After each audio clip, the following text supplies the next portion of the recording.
শামীম ভাই। হ্যাঁ ভাই, আসসালামু আলাইকুম। ওয়ালাইকুম সালাম ভাই। এটা কি গাছ ভাই? ভাই এটা হচ্ছে কনক চাপা। কনক চাপা। হ্যাঁ হ্যাঁ।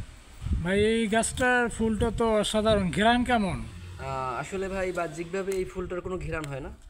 অন্যান্য ফুলের যেরকম ঘ্রাণ হয় সুগন্ধি ছড়ায়, এই ফুলটা সুগন্ধি ছড়ায় না।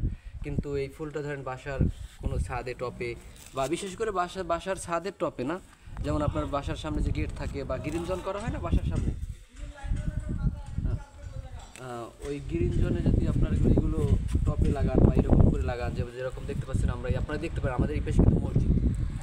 আপনারা এই মসজিদটা আমরা লক্ষ্য করতে পারেন। তো এই মসজিদের পাশে কিন্তু এই গ্রিন জোনটা, আচ্ছা, এই গ্রিন জোনটা আমরা কিন্তু কয়েকটা গাছ লাগাইছি, আপনি যদি দেখেন, দেখলে আপনার ভালো লাগবে। এটা টপে লাগালে কেমন হবে সব থেকে সেটা একটু বলেন। টপে লাগালে গাছের সাইজটা কেমন হবে? এই গাছটা আপনি শার্টিং করেও রাখতে পারেন, এরকম যদি আপনি চান যে এইভাবেই রাখবেন, হ্যাঁ। ওর এইভাবেও রাখতে পারেন আপনি। এটা কত ফিট হইতে পারে গাছটা? এটা 5 ফিট হবে। 5 ফিট। আপনি একটা জিনিস লক্ষ্য করেন, আমি যদি দেখুন এই গাছটা এখান থেকে কেটে দিই, আপনি লক্ষ্য করছেন? হ্যাঁ। এখন এখানে কিন্তু 3টে শাখা আছে, দেখছেন? এই একটা শাখা, এই একটা শাখা, এই একটা শাখা। এই 3টে শাখা কিন্তু সেম ভাবেই উঠবে। আর আমি যদি প্রতিনিয়ত একটু গাছের গোড়াটা দেখা যায় কিছুদিন পরে পরিষ্কার করি, বনটা পরিষ্কার করে দেই, তাহলে এইখানে যে সুষম খাদ্যটা, গাছের যে খাবারটা, এটার ঘাসে নিতে পারে না, তাহলে আমার গাছটাই খেতে পারে।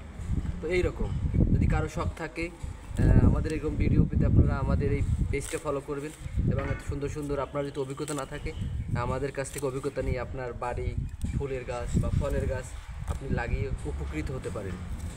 ধন্যবাদ ভাই। জি ভাই।